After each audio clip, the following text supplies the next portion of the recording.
For today's video, I am going to be talking about Pop-Ums, donut holes, munchkins, whatever you call them. I'm talking about them. Specifically, I guess I'm talking about Pop-Ums because basically the root of this was I was in ShopRite. I saw a box of Labor Day or 4th of July red, white, and blue type Pop-Ums that were on sale, and I was like, oh, I should bring these for my girlfriend's house because I'm going to a Labor Day dinner and all that.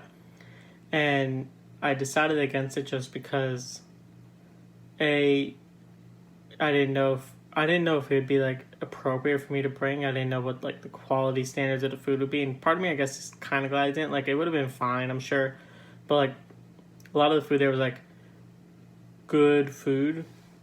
Like, they got like really good burgers, and they got like an apple pie from like this place that makes really good apple pies and things like that. So if I showed up with like a $2 box of Pop-Ums from ShopRite, it probably would have felt a little weird. It would have been fine, but still a little weird. But talking about Pop-Ums and stuff made me realize, one, I really like Pop-Ums or Munchkins or whatever you call them.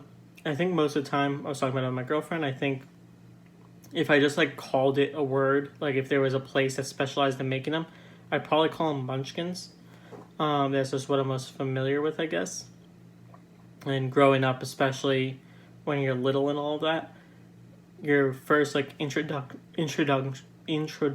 to like a donut hole is usually in the form of a munchkin at like a party where like someone brings a box of 50 or whatever and everyone gets one.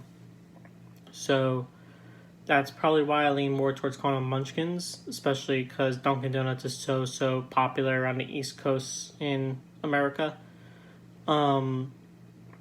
But the point of this video more specifically is I wanted to talk about the different flavors of Pop-Ums or Munchkins or whatever, especially Pop-Ums, because I've recently, and as what I mean by recently is tonight, figured out that there's really only 4-ish main flavors of Pop-Ums. I guess 6 will stretch it, and I'll explain that in a second. But it's pretty much just 4 flavors. You have your white powder Pop-Ums, which I think we're not going to get into rankings. Right now I'm just listing them. White powder Pop-Ums, chocolate Pop-Ums, glazed Pop-Ums, sprinkle Pop-Ums, and then those are the main 4. And then you also have pumpkin Pop-Ums, are very popular and a distinct flavor in of themselves, so I'm mentioning them.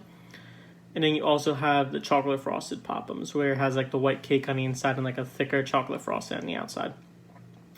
Those two aren't as common. Maybe the chocolate frosted are, and I just don't recognize them, but I don't think they're quite as common as the first 4 I mentioned.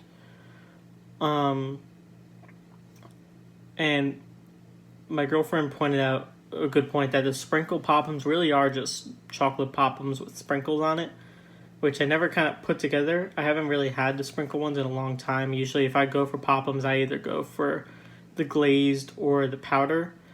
What I was going to mention earlier, and I kind of stopped myself, is I'm not really sure if I would say that I prefer the glaze or the powder. It's kind of a situation-based thing. The glaze are much easier to eat as far as messiness and all that. But as far as taste goes, they're pretty similar. The powder ones are very dry as opposed to the glazed ones being kind of wet in a way. Not wet, but more moist. And also, I think, to me, it seems a lot more sugarier or syrupier having the glazed ones than the powdered one, even though the powdered ones literally have powdered sugar all over it. In most cases, I guess I would choose the glazed Pop-Ums. I just think I like them better. And the other good thing about them, I guess, is the pumpkin Pop-Ums, which I do like a lot, are just glazed Pop-Ums with a different type of flavor. So not that it matters or that you have this situation arise often, but I could pick up a glazed Pop-Um and worst case scenario it ends up being a pumpkin Pop-Um, still kind of a win. I think there might be, now that I'm talking about them, I feel like, are coconut Pop-Ums a thing? I feel like maybe not. I feel like I remember seeing as a thing. Maybe Dunkin' Donuts has like a coconut munchkin. But I can kind of picture like instead of like the white powder being on the outside of a Pop-Um, there being like a flaky white coconut, like shaved coconut, but maybe not. I'm gonna Google it after this, and I'll probably mention it at the beginning of tomorrow's video if it does exist. If it doesn't get mentioned in tomorrow's video, then it probably doesn't exist. So yeah, I think that's all I'm going to talk about. I was going to talk about, last thing, Pop'ems are better than donuts. And the reason Pop'ems are better than donuts is, one, the whole bite size factor of it, or at worst a 2-bite kind of thing, makes it much, much easier to deal with. You're not holding in your hand and having it melt in your hand and all that. You don't have the creativity of the donuts where they can do a lot more different flavors and have stuffed kind of donut flavors. You don't have Pop'ems with like a Boston cream filling or anything like that, which is kind of a downside, I guess. But Dunkin' Donuts has gotten real creative with having fillings in some of their Pop'ems, like jelly and all that.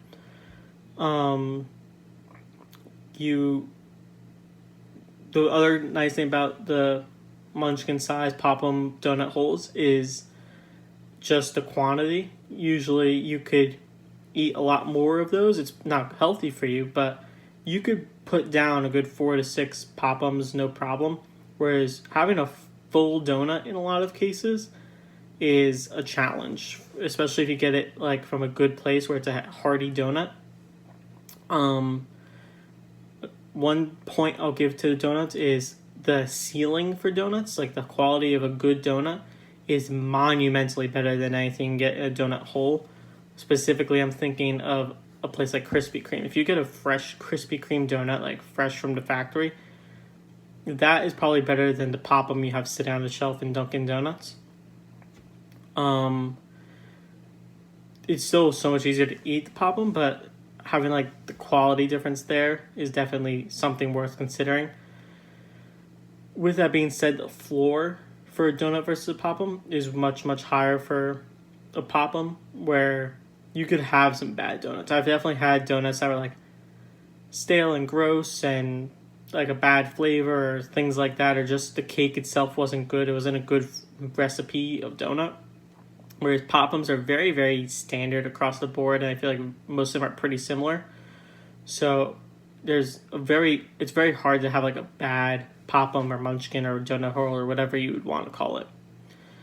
And this is somehow a 7-minute video, so I'm wrapping it up here. I've talked way, way, way too much on Pop'ems and donuts holes or whatever you want to call them. So as always, thank you guys for watching, and I'll see you in tomorrow's episode.